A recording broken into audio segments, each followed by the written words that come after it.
This is the Doc with SilverDoctors.com. Joining us today is one of our favorite returning guests, the Golden Jackass himself, Jim Willie.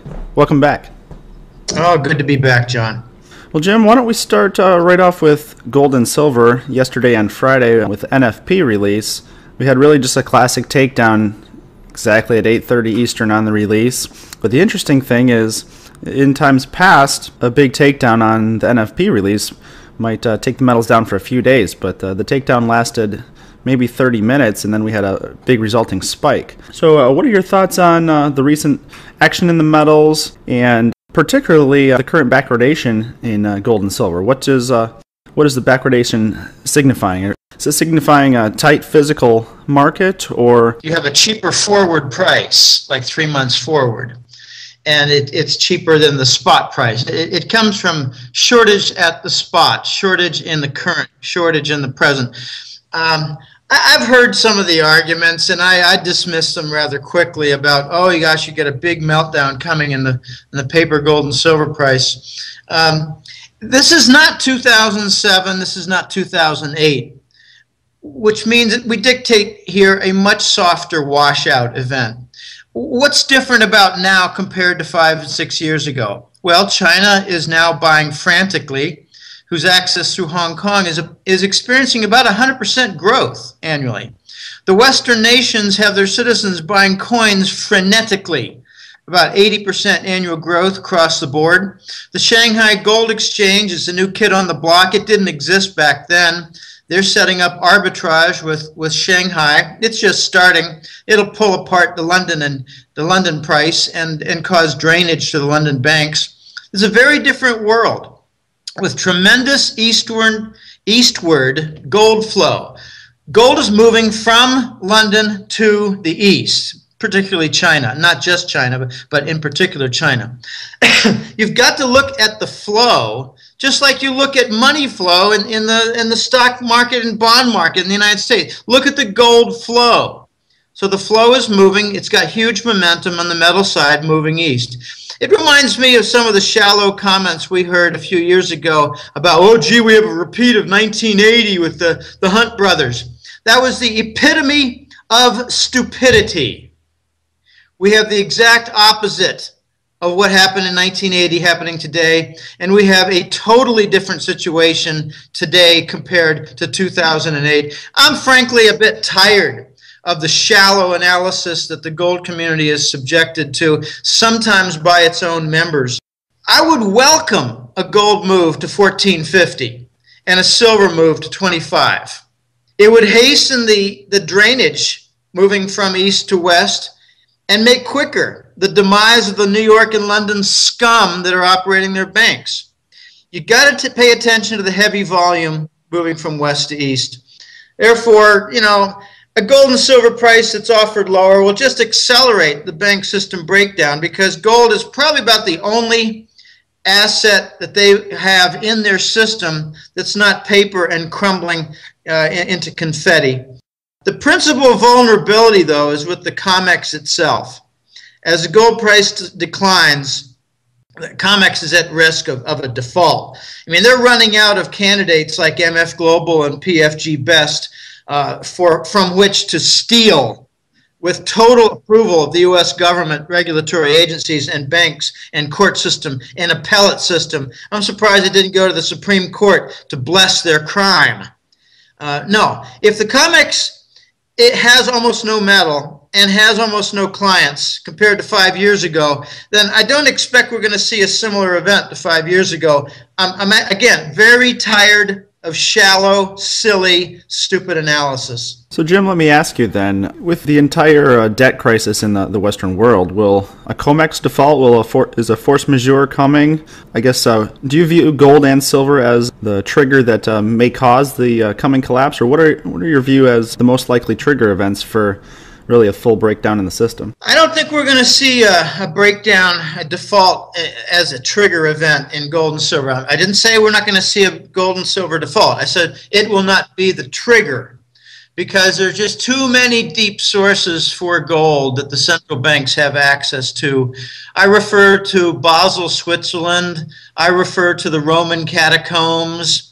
And the Bank of England has, I think they're pretty close to the bottom of their gold barrel in London for the Bank of England, but they have big, powerful friends in Rome and Basel, Switzerland. Now, the trigger is not even going to come from inside the United States because it's just so controlled.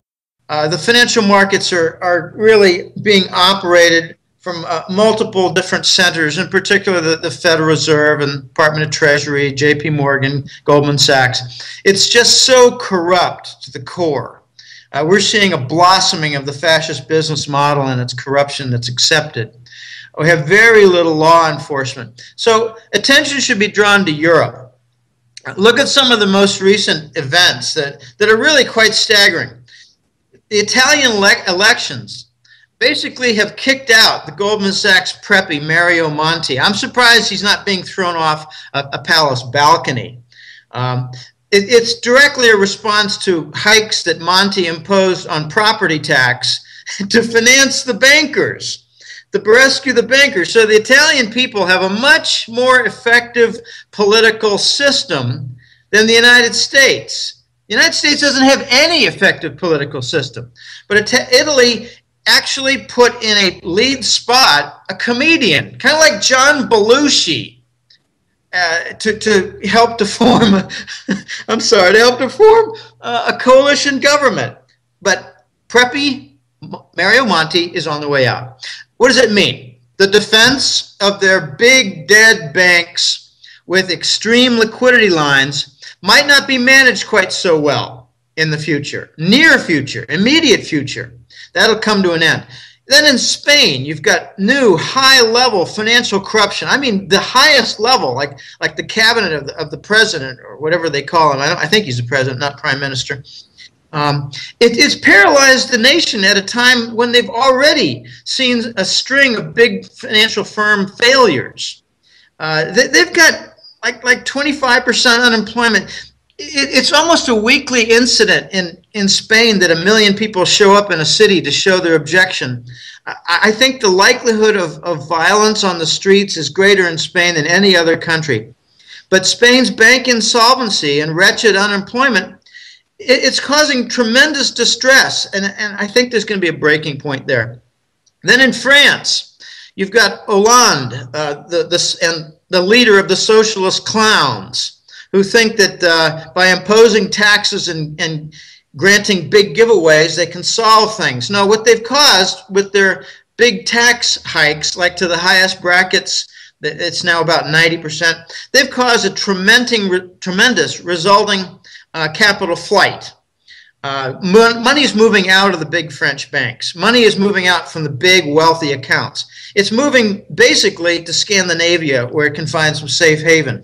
But it's leaving the nation extremely vulnerable. Then you've got the German economic slowdown, which is really capturing some attention. It's slowdown, but what it's going to do is remove the ability and patience of the Germans and their parliament and some of their leaders, maybe not necessarily their political leaders, because they're basically in the hip pocket of the EU Commission and the big bankers. But it's going to remove the German patience on rescues.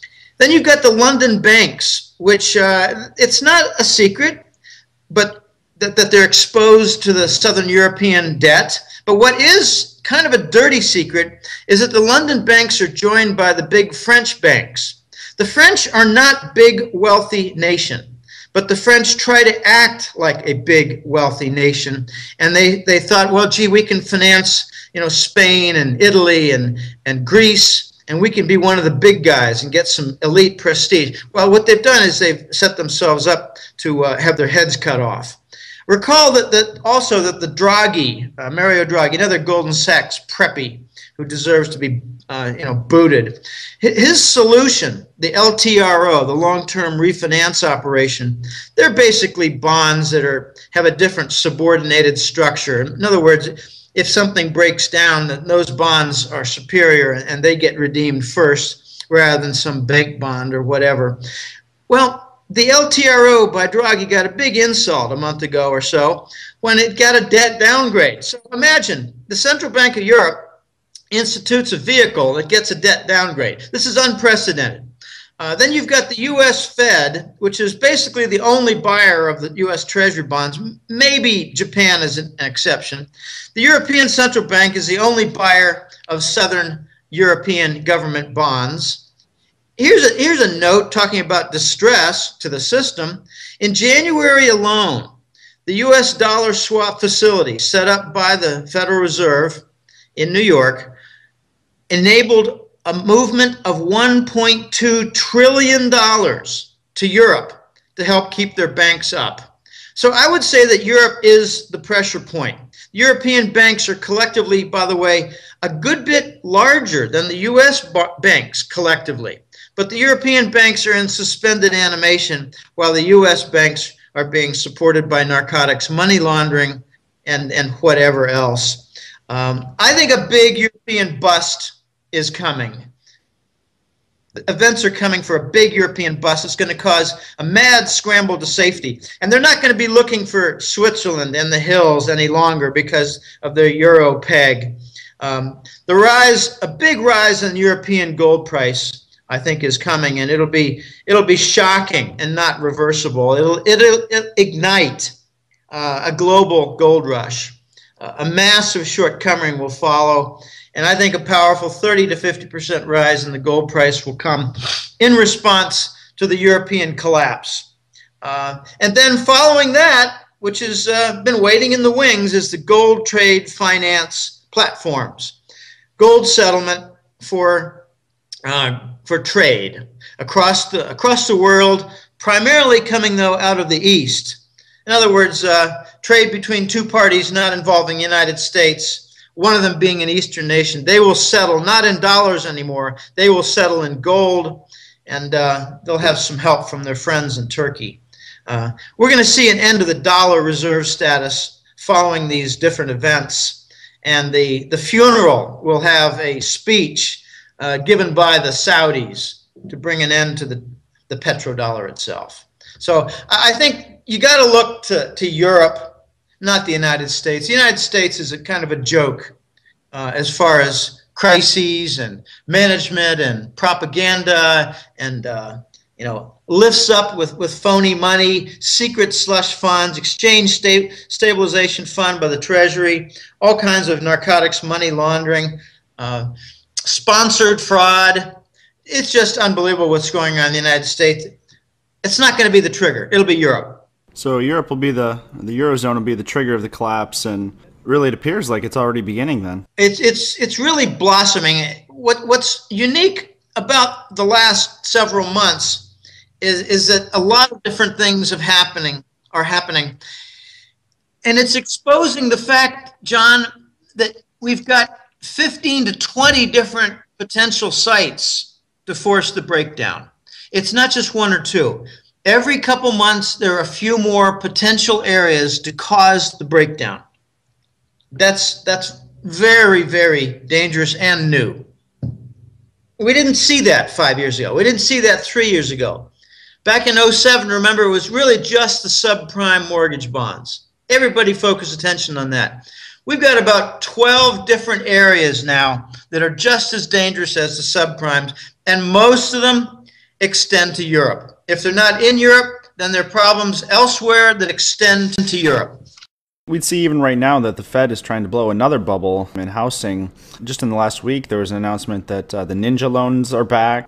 Interest rates are still remaining around 2%. Do you think the Fed will be successful in blowing another bubble and kicking the can down the road a little bit longer, another 2-3 years for another short cycle before the ultimate collapse, or is it just going to be too big of a snowball for them to stop at this point?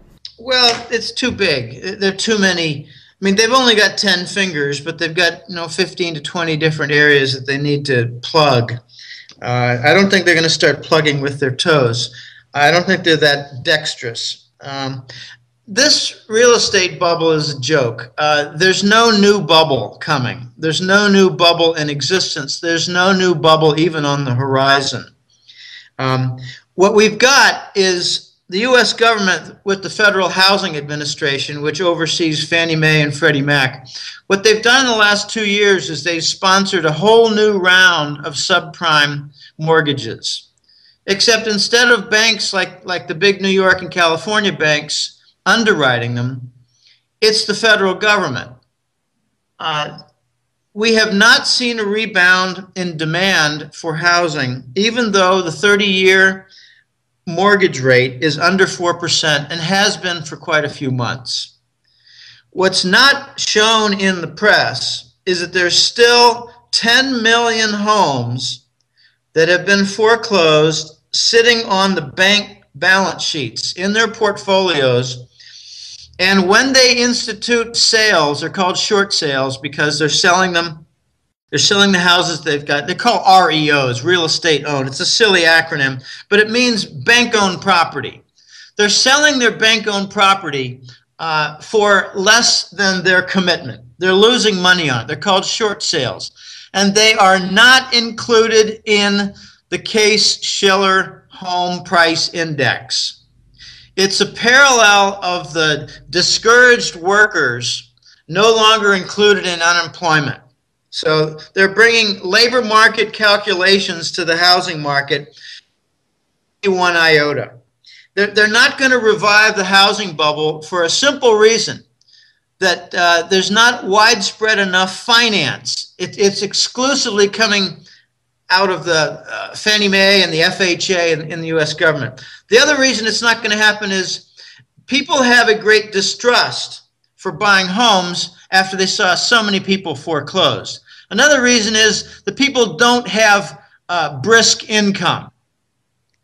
So the factors are not there. It's kind of a lunatic claim to state that the housing market is going to be re-bubbleized. Not even close. It's stuck in a depression, and they're now trying to make the argument that it's got a recovery. I don't give one flying backward dried turd whether the new home construction is revived. That aggravates the housing depression. So if the Fed is not likely to be able to reinflate a new big bubble, what's your take? Are we going to see a lost 2 decades like the Japanese, or what's your take on the likelihood of an ultimate collapse in the near future? I think the U.S., I said this back when Lehman Brothers fell in the autumn months, the last few months of 2008. The U.S. is going to be on a path that it cannot escape for systemic failure, for total dependence upon the printing press to cover its debt, and for a debt default of the U.S. government debt, which will come in the form of a global conference to organize and coordinate the debt write-down. And there will be U.S. military outside the room to make sure that everybody complies. Now, let me give a more detailed answer, because I do believe we're heading to a debt default. And the events that you see in the Congress and the clownish White House leadership really accentuates the lack of leadership, the lack of direction, the lack of decision-making, and the broken apparatus. They cannot bring about significant debt reduction and deficit reduction. Notice that if they go ahead with these sequestered cuts, they're talking about $4 trillion in cuts over 10 years. I cannot emphasize how small that is. But let's take a look at why I believe the collapse likelihood is at our doorstep. It's happening now. It's no longer ultra slow motion like 2 years ago. It's a new event every few days, every couple of weeks, a new big important event. The pace is quickening. It used to be that MF Global type events would happen, and you wait a few more months and another big MF Global type of event would happen. Now it's much more rapid. Here's some of just in the last couple of months, 2.5 months, just recently, here's a list of some of the extreme events. Okay, like we have the U.S. Fed announcing almost every month. It's like an assurance of their extension of 0% almost forever. It's really to denigrate and discredit their own exit strategy talk. And that's to make sure that the big banks in the United States don't exit their own carry trade and force a problem with a sale of their long-term treasury bonds. We have a $1.2 trillion, as I mentioned, credit line doled out by the Fed as part of their dollar swap facility to the big European banks. That's January alone at life support. We have the Germans demanding repatriation of their official gold account. It's going to expose the allocated gold scandal. We have the Italians electing a comedian like John Belushi to halt property tax hikes that bail out their banks. This is an insult to their entire political system, which experienced that Mario Monti appointment without an election. We have the London banks recently sponsoring a Chinese yuan swap facility, kowtowing to Asia. This is unprecedented. New York will not do such a thing, but London did, which means London and New York might be at odds. We have an attack announced on Mali in North Africa to wrest gold and also uranium, but very much timed at when the Germans asked for repayment of their gold. And the quantities really fit. I mean, there was a suspicious comment by the French and British saying it'll be repaid in 7 years. 7 years is approximately what Mali produces in gold. That will cover almost exactly the German repayment. That was organized by France and the United States. Like we have a shutdown of the Mongolian gigantic copper and gold mine announced by Rio Tinto, which is an example of resource nationalism. We have raids larger and bolder of the GLD inventory. That prevents the COMEX default and will produce I think, a bigger price discount versus the spot for GLD shares. I think it's going to go down toward 20% discount, and that'll cause a lot of problems. We have the U.S. Fed announcing its QE5 shortly after QE4, which happened shortly after QE3. The QE3, by the way, is to cover the fraudulent mortgage bonds and try to free up some of the logjam. I call it QE 187, or QE to infinity. We have events like the major central banks are losing credibility while engaging in an open currency war. So the franchise system of central banks is being questioned. They're at battle with each other. We have the U.S. facing a fiscal cliff, which forces a quantum leap in job cuts. They're talking about job growth and the stubborn economic recovery. They're going to have, 80,000 military contractor jobs cut. That's just the military. I like that, though, because we got to bring down our war machine. We have the Japanese ratcheting up their currency competitive devaluations. They're probably the only buyers of U.S. government debt among all the different governments, but the Japanese are forcing losses by the Swiss, who are trying to manage their euro-franc currency peg. But the losses come because the Swiss are trying to take some of the euros and diversify into Japanese and British bonds, but they're getting hurt with that too. We have the Russians hosting a G20 meeting to coordinate alternatives to the US dollar-based trade. They're not going to continue with dollar-based trade settlements. Not going to happen. We have the emergence of Turkey and soon India as gold trade finance intermediaries. They're going to supply one of two parties engaged in trade. They're going to supply them with gold so they can make the settlement of the trade. We're going to have gold trade settlement. We have the Iran sanctions coming to a conclusion with a fig leaf. Not a fig leaf, an olive branch. I'm sorry. Fig leaf covers your private parts. An olive branch is extended to your enemy. The U.S., with the olive branch, is trying to approach the Iranians and say, let's bring about a conclusion to this. It's a surrender. All these events have occurred just since the new year began less than 2 months ago. The pace of extreme events is quickening. These extreme events have become the norm. It's like, an MF Global every few days. It puts tremendous additional stress on the system, which the boys are trying to manage. They don't have enough people. They don't have enough resources. They don't have enough channels. They don't have enough brains to do it. The managed system cannot succeed. It's too complex.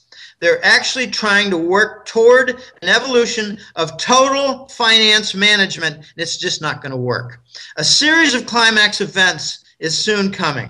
The changes, I think, are going to be breathtaking and rapid.